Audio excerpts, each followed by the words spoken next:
안녕하십니까. 좋은 아침입니다. 오늘도 여호와의 회의에 오신 분들을 환영합니다.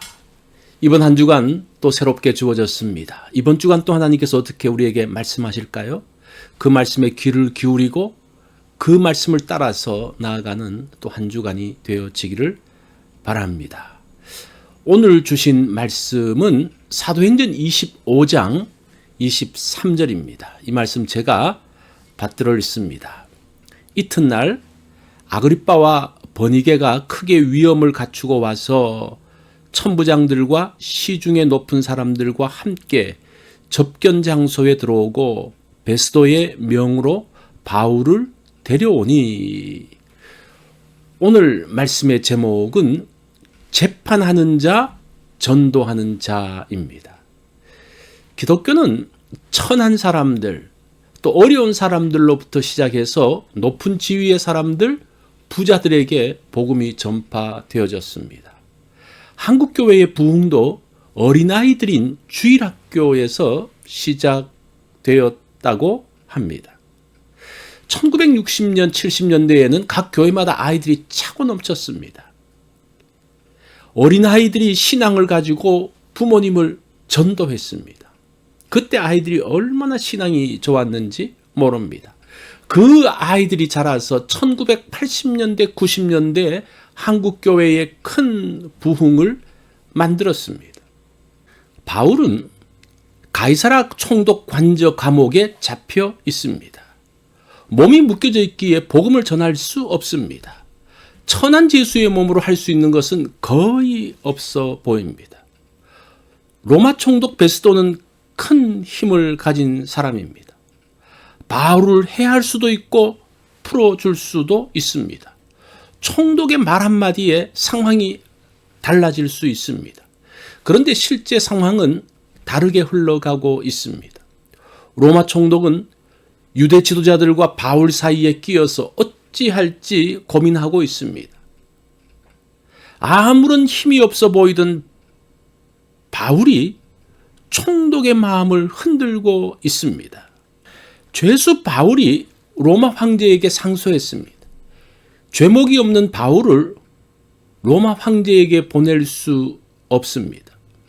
그래서 베스도 총독은 또 재판을 엽니다. 이번에는 아그리빠 왕이 재판석에 앉게 됩니다.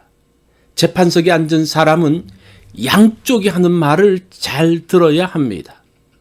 이 죄수석에 있는 바울이 무슨 말을 합니까? 예수님을 만난 간증을 하고 있습니다.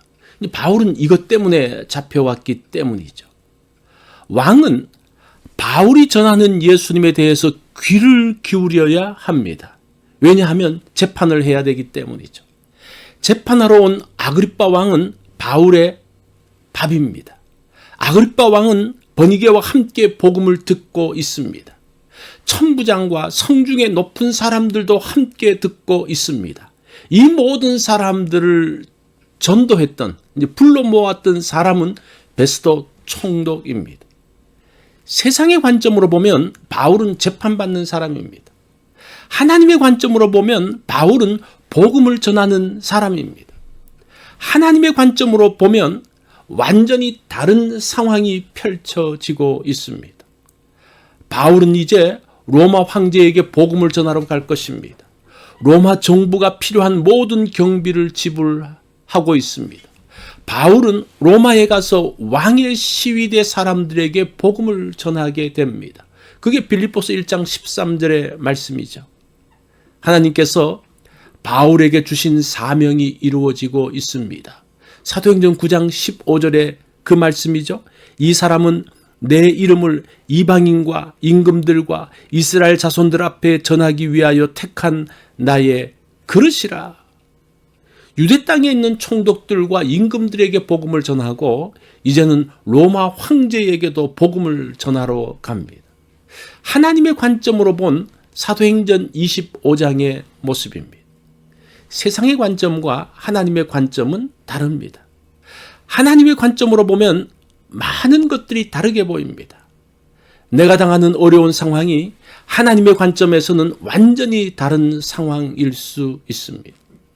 그것을 보는 것이 그리스도인의 능력입니다. 하나님의 관점으로 볼 수 있게 눈이 열리기를 원합니다. 하나님의 계획을 알 수 있는 지혜를 갖기 원합니다. 어려운 상황에서 하나님의 반전을 발견하기 원합니다. 오늘 나의 복잡한 상황에서 하나님의 반전을 보기 원합니다. 오늘 하루는 한번 관점을 바꾸어서 새로운 반전을 만들어가는 그런 날이 되면 어떨까요?